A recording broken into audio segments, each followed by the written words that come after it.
Attention, 3, 2, 1, on papote?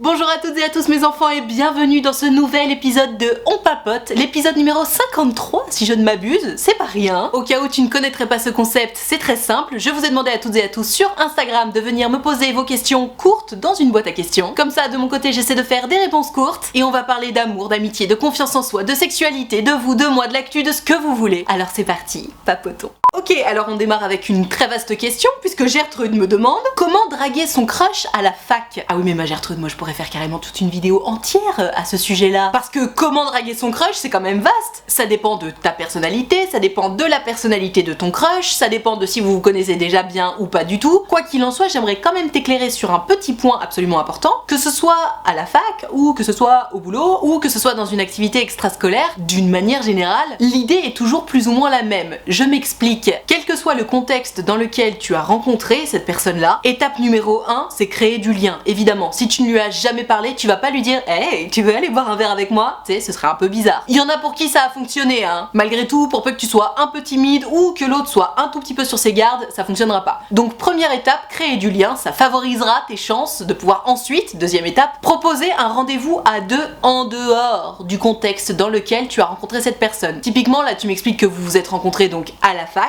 Crée du lien avec lui, va boire un petit café à la machine à café de la fac ou à la cafette ou ce que tu veux, mais au bout d'un moment, quand vous serez suffisamment proche entre guillemets, propose-lui d'aller boire un verre ou n'importe quelle autre activité en dehors de la fac. Ce qui est intéressant, c'est de sortir du contexte de la rencontre pour justement passer d'une relation entre guillemets pas pro forcément, puisque c'est pas forcément au boulot ou à la fac, tu vois, si tu l'as rencontré dans une activité extrascolaire ce sera pas pro, mais passer d'un contexte où on se voit de façon entre guillemets obligatoire, tu sais, on n'a pas choisi de se voir et de se croiser, c'est juste que comme on fait les mêmes activités, qu'elles soient professionnelles ou extrascolaires, t'auras compris le mot extrascolaire, on n'y va pas pour se voir, on y va pour cette activité là. Et donc tu passes d'un contexte entre guillemets obligatoire à un contexte que tu as choisi. D'où l'idée d'aller boire un verre, de faire une activité ensemble en dehors du contexte de la rencontre. Pour moi c'est la meilleure façon de draguer quelqu'un parce que si tu restes toujours dans le contexte de la rencontre, tout à coup c'est vachement plus difficile de passer sur un réel mode de séduction. Imagine c'est au boulot. Oui évidemment, sur 1, 2, 3 cafés à la machine à café, tu vas réussir à créer du lien, tu vas peut-être même réussir à rendre le rapport un tout petit peu sensuel, séducteur, etc. Mais tu sais, si tu veux passer la seconde, il faut se voir en dehors du boulot ou de la fac ou de l'activité ou que sais-je. Donc voilà ma Gertrude, j'espère que ça t'aura aidé. Maintenant, j'en vois certains et certaines venir à 100 000 km. Ah mais Nan, mais attends. Déjà, comment je peux faire pour aborder mon crush? J'ai répondu à cette question dans 1 million de vidéos sur comment aborder son crush, comment oser parler à son crush, etc. Je t'invite à aller les voir. C'est toujours la même idée, mais bon, je te le répète en très rapide. On commence par du eye contact, ensuite on se fait des sourires, ensuite on dit bonjour quand on se croise, juste bonjour comme ça, ensuite salut ça va, ensuite on se permet d'aller demander un renseignement ou un objet ou quoi que ce soit, un service à la personne qu'on convoite. Du coup c'est cool parce que ça crée enfin un lien. Suite à ça on se claque la bise, on papote de plus en plus jusqu'à aller boire le fameux café à la machine à café et ou encore mieux le verre ou l'activité en dehors du contexte de la rencontre. Maintenant tu sais tout. Non mais what the fuck? Mon chéri a des phases dépressives et mes amis me disent de le quitter. Que faire? Entre parenthèses, je l'aime, mais elles insistent beaucoup. Mais c'est quoi leur problème à tes copines? Attends, remettons les choses dans leur contexte là. Pareil, j'ai l'impression d'un peu me répéter au niveau des amis, mais je pense que c'est important de le souligner de nouveau. Tes amis sont là pour te soutenir, pour t'aider, te tirer vers le haut, pas pour décider à ta place. C'est-à-dire que même si t'es en train de foncer droit dans le mur, oui, le rôle de tes amis c'est de te dire « Ouh, c'était juste pour te dire que je t'aime et en tant qu'ami, je pense que c'est cool de te prévenir que je suis convaincue que tu fonces dans le mur. » Mais à aucun moment, le rôle de l'ami, c'est de dire t'es en train de foncer dans le mur, donc stop, tu t'arrêtes maintenant. Non en fait. Pourquoi? Parce que de toute façon, on a besoin de faire nos propres erreurs en tant qu'être humain. C'est d'ailleurs pour ça que plein de gens regardent mes vidéos et se plantent quand même. Mais ça fait partie du process en fait de se planter, d'aller au bout de l'histoire. D'ailleurs, se planter, c'est déjà pas se planter, parce que si tu vas au bout de l'histoire et que tu te rends compte qu'elle était pas bonne pour toi, au moins t'es fixé pour de bon et justement tu peux enfin passer à autre chose. Donc en fait, on ne perd jamais, soit on gagne, soit on apprend. C'est vraiment ça la conclusion. Donc ma Gertrude, pour en revenir à tes copines là qui t'expliquent que sous prétexte que ton copain a des phases dépressives, il faut impérativement que tu le quittes alors que tu l'aimes, non. En fait, la seule raison pour laquelle il faudrait que tu le quittes, c'est que t'aies envie de le quitter. Là, vu ce que tu me racontes, tes copines ont envie que tu le quittes, alors je sais pas si c'est bienveillant ou pas, je sais pas si elles ont juste le seum que tu sois avec cette personne-là, ou si elles s'inquiètent sincèrement en se disant que bon, comme ce garçon est dépressif, elles voudraient pas que ça déteigne sur toi, etc. C'est tout à leur honneur, mais tu sais, la dépression, c'est pas une maladie contagieuse. Donc ça déjà c'est la bonne nouvelle. Et ensuite, encore une fois, ce qui compte, c'est que tu sois heureuse. Pose-toi la question pour toi. Est-ce que t'es heureuse dans cette relation? Oui, non. Est-ce que t'as envie de continuer cette relation? Oui, non. Si la réponse est oui, reste dans cette relation en fait. Et tes amis n'ont certainement pas leur mot à dire là-dessus. Maintenant, Maintenant, encore une fois, on peut bien se douter que ça part d'un bon sentiment, etc. Mais à aucun moment, quelqu'un a le droit d'essayer de contrôler ta vie, tes choix, sous prétexte que ça part d'un bon sentiment. Non. Donc que faire, ma Gertrude? Pose-toi les bonnes questions. Si t'as envie de quitter ce jeune homme, libre à toi. Si t'as envie de rester avec lui, tu restes avec lui, et tes copines, tu leur dis, écoutez les filles, j'ai bien compris ce que vous essayez de me dire. Maintenant, je vous avoue que ça m'oppresse un petit peu, le fait que vous insistiez pour décider à ma place de ce que je vais faire dans ma vie amoureuse ou non. Donc si ça vous va, on va juste arrêter d'en parler, parce que moi ça me met un petit peu mal à l'aise, j'ai pas envie qu'on choisisse à ma place, j'ai envie de rester avec ce garçon là, et puis ça s'arrête là. Si tes copines ont le malheur de mal prendre cette information là, ou de faire la gueule sous prétexte que t'as décidé de pas leur obéir comme un petit toutou, c'est que c'est pas tes amis, hein. Encore une fois, le rôle des amis c'est de te soutenir, de te tirer vers le haut, d'être là pour toi, de te prévenir quand il ou elle pense que t'es en train de te planter, mais pas de décider à ta place. Quelqu'un qui va faire la gueule parce que tu lui dis, écoute, non en fait, j'ai pas envie que tu décides pour moi, ce n'est pas ton ami, ce n'est pas quelqu'un qui veut ton bien, c'est quelqu'un qui veut te contrôler. Et encore une fois, même si ça part d'un bon sentiment, c'est toxique et ça gerte. Alors, ma Gertrude, tu me poses une question là, mais en principe, si tu regardes mes vidéos, tu connais ma réponse. Elle me demande, est-ce que c'est ok de rester pote avec son crush après que je me sois pris un râteau? Alors, ma Gertrude, encore une fois, comme je le disais précédemment, c'est pas moi qui vais décider pour toi de ce que tu vas faire dans ta vie. Maintenant, si tu veux mon avis, des amis, t'en as déjà, on est d'accord. Ton crush, t'es love de lui. C'est-à-dire que oui, tu l'apprécies, mais surtout t'as envie de t'envoyer en l'air avec lui, t'as envie de l'embrasser, t'as envie de lui faire des bisous, des câlins, etc. Donc t'as pas envie d'une amitié avec lui, t'as envie d'être en couple avec lui. Et donc tu me demandes si c'est ok de rester amie avec quelqu'un dont tu es amoureuse, j'ai envie de te dire oui, sauf que c'est pas de l'amitié là, t'es pas amie. Tu te contentes de rien du tout parce que tu te dis ah bah vaut mieux ça que plutôt rien du tout en t'imaginant que c'est de l'amitié. Non, c'est pas vrai, c'est pas ça de l'amitié. Et je vais te dire pourquoi. Quand on est amoureux de quelqu'un qui n'a que son amitié à nous offrir, on ne se comporte pas comme on se comporte avec nos amis. Je suis désolée mais ce n'est absolument pas vrai. Quelqu'un qui va être soi-disant ton ami alors que toi t'es love de lui ou d'elle, il ou elle va te demander un service, n'importe lequel. Et tu sais, imagine t'es juste pas dispo, si c'était ta meilleure amie ou ton meilleur ami qui t'avait posé la question, t'aurais dit bah non désolé frérot,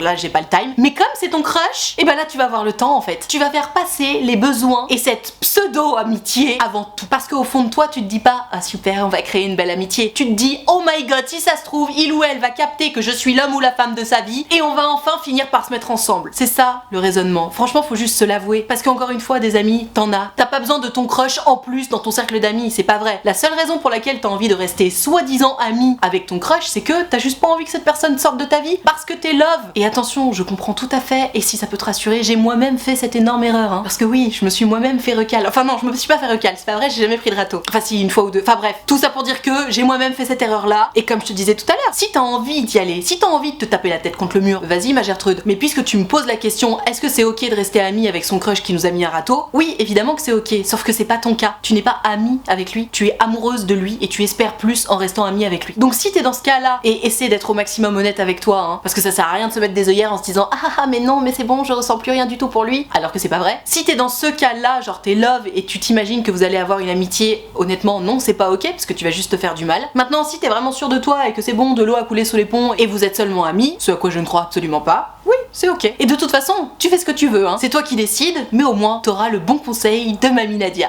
Tiens, question très intéressante, c'est Alphonse qui me demande « Le silence radio est-il un bon moyen de faire revenir une ex ?» Et je le reconnais cet Alphonse parce qu'il a pris rendez-vous avec moi il y a pas longtemps sur mon site utilefutile.fr, ce qui fait que du coup je connais parfaitement l'histoire. Malgré ça, je vais essayer de répondre de façon assez générale pour que tout le monde puisse s'y retrouver. Et oui, il y a des travaux autour de moi, j'espère que ça dérange pas trop le podcast, notamment parce qu'à la limite en vidéo ça passe, mais en podcast c'est peut-être un peu plus dérangeant. Sorry about that. Alors, mon Alphonse, je sais que dans ton cas à toi, le silence radio dont tu parles n'est pas une punition, mais juste une façon d'essayer de faire comprendre à l'autre que bah du coup, puisqu'elle t'a quitté, tu vas réellement essayer de passer à autre chose, et tu essayes donc de lui faire peur entre guillemets en accélérant le fait qu'elle se rende compte que ouh, t'es vraiment en train de me perdre là. Dans ton cas à toi mon Alphonse, on en a déjà parlé tous les deux de toute façon, je pense que c'est le mieux à faire puisque elle t'a quitté alors qu'elle est encore amoureuse de toi, et que la raison pour laquelle elle t'a quitté c'est une maman toxique et invasive. Donc oui, évidemment que t'as raison de faire ça dans le sens où il est temps qu'elle se rende compte à 22 ou 23 ans, je sais plus quel âge elle a, que sa mère ne peut pas influer notamment ses choix amoureux à ce point. Maintenant si on sort de ton histoire, parlons-en du silence radio parce que c'est hyper important. Le silence radio comme punition, c'est quelque chose de très toxique, notamment lorsqu'on est encore en couple. Décider de punir l'autre par son propre silence, non, ce n'est jamais une bonne chose. Au contraire, c'est même ultra toxique parce que tu sais, un couple, une relation, la confiance, c'est basé sur la communication. Quelqu'un qui ne communique pas, c'est red flag. Donc un silence radio après une rupture, oui, évidemment, je pense que c'est une bonne chose. Dans ton cas, à la limite, mon Alphonse, je pense que tu peux te permettre un petit message qui dit coucou, c'est juste pour te dire que ça fait X temps qu'on est séparés, je pense toujours à toi, je t'aime et j'aimerais beaucoup qu'on se remette ensemble. Et tu vois ce qu'elle te répond. Encore une fois, la communication c'est toujours mieux que le silence. Maintenant, si t'as déjà essayé et que tu sais que ben non, pour elle c'est mort et c'est terminé, oui effectivement le mieux à faire c'est silence radio. Ne serait-ce que pour qu'elle se rende compte, comme je te disais tout à l'heure, que ok c'est réel, c'est terminé et toi t'es en train d'essayer de passer à autre chose, mais aussi pour toi en fait, parce que plus ce sera le silence radio, plus facile entre guillemets ce sera pour toi de passer à autre chose. Donc voilà, ma réponse c'est le silence radio en tant que punition, non, ce n'est pas une bonne idée, c'est même toxique. En revanche, le silence radio après une rupture dans laquelle on a communiqué, oui c'est absolument nécessaire et essentiel. Tout petit point pour terminer sur cette question là, on ne peut pas faire revenir une ex, comme tu dis. Tu peux toujours exprimer le fait que tu regrettes cette histoire, que t'as envie de la continuer, que t'es toujours amoureux ou amoureuse, que t'as envie que l'autre revienne, que t'as envie de retenter, mais tu ne peux pas faire revenir quelqu'un. Soit la personne revient d'elle-même, et là ben, c'est jackpot pour toi si c'est ce que tu voulais, soit elle revient pas. Maintenant, si elle ne revient pas, tu peux, comme je te disais, envoyer un message en ce sens, proposer de vous voir et lui expliquer ce que tu ressens et ce que tu aimerais, et là, soit ça passe, soit ça casse. Mais on ne fait pas revenir une ex. Tu sais, parfois les gens s'imaginent que en postant des stories sur Insta, des photos, que sais-je, ça va faire revenir l'ex. Honnêtement, si ça fait revenir la personne, c'est pas pour les bonnes raisons. Parce que ça voudra dire que finalement la personne a préféré être sans toi plutôt qu'avec toi, et pouf, tout à coup, maintenant qu'elle voit des stories où t'as l'air tellement heureux ou heureuse, alors que c'est pas vrai, il ou elle ramène sa poire en mode ouh là là, je veux surtout pas que tu sois heureux ou heureuse sans moi.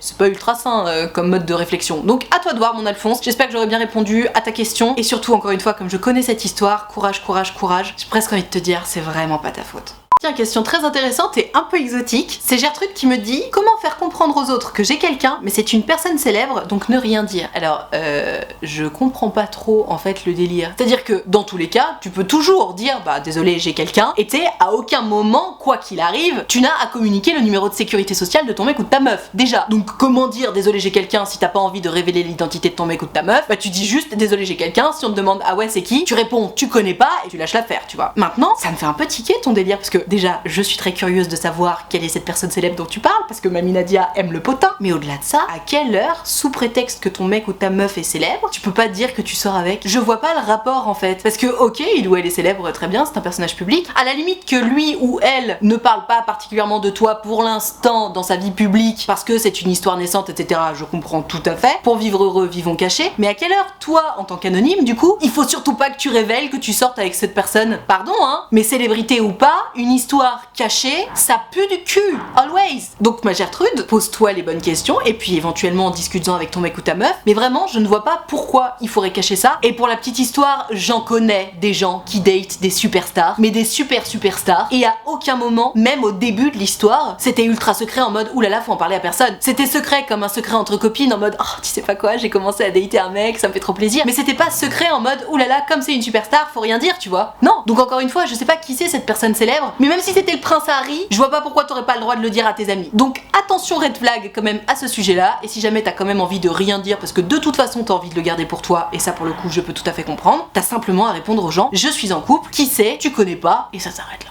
Le jour où je tourne cette vidéo, on est le 15 février, donc le lendemain de la Saint-Valentin. Et j'ai Gertrude qui me dit comment faire après avoir trompé son copain le jour de la Saint-Valentin? Entre parenthèses, je m'en veux vraiment. Bah je me doute que tu t'en veux ma Gertrude, mais enfin tu sais, je sais pas, fallait peut-être y réfléchir avant, non? Qu'est-ce que t'en penses? Alors, si ça peut te rassurer, le fait que tu l'aies trompé le jour de la Saint-Valentin ou le jour de la Saint-Glinglin, honnêtement ça change absolument rien. L'information importante et grave, j'ai envie de te dire, c'est que tu l'as trompé. Donc comment faire quand on a trompé son copain? Bah t'as deux options. Soit tu ne dis rien et tu gardes cette punition à jamais au fond de toi et la culpabilité qui va avec, soit t'en discutes avec lui, tu lui expliques ce qui s'est passé et tu te confrontes à sa décision de te pardonner ou pas. Le plus honnête étant la deuxième option. Peut-être que vous avez déjà discuté ensemble d'ailleurs de est-ce qu'on veut savoir si l'autre nous a trompé ou pas. Donc tiens-t'en à ça aussi. Mais voilà comment on fait ma Gertrude. J'entends bien hein, que tu t'en veuilles et encore heureux que tu t'en veuilles, mais tu sais, fallait juste y réfléchir avant quoi. Donc à toi de voir, soit tu lui en parles, soit tu lui en parles pas. Encore une fois, ça dépend d'une conversation que vous avez peut-être déjà eu en amont de est-ce que tu voudrais savoir si jamais je te tromperais ou pas. Et si jamais tu décides de le lui dire, ce que je te conseille malgré tout, parce que c'est toujours bien de vivre une relation dans l'honnêteté, notamment si l'autre a envie de le savoir, dis toute la vérité. Ne cherche pas à enjoliver les choses, de toute façon t'as fait ce qu'il y avait de plus grave, tu l'as trompé. D'ailleurs j'ai sorti une vidéo il y a 2 semaines à ce sujet-là, je t'invite à la regarder, peut-être que ça t'aidera un peu. Mais si tu décides de dire les choses, sois honnête jusqu'au bout, dis tout. Parce que quitte à vider son sac, autant y aller franco.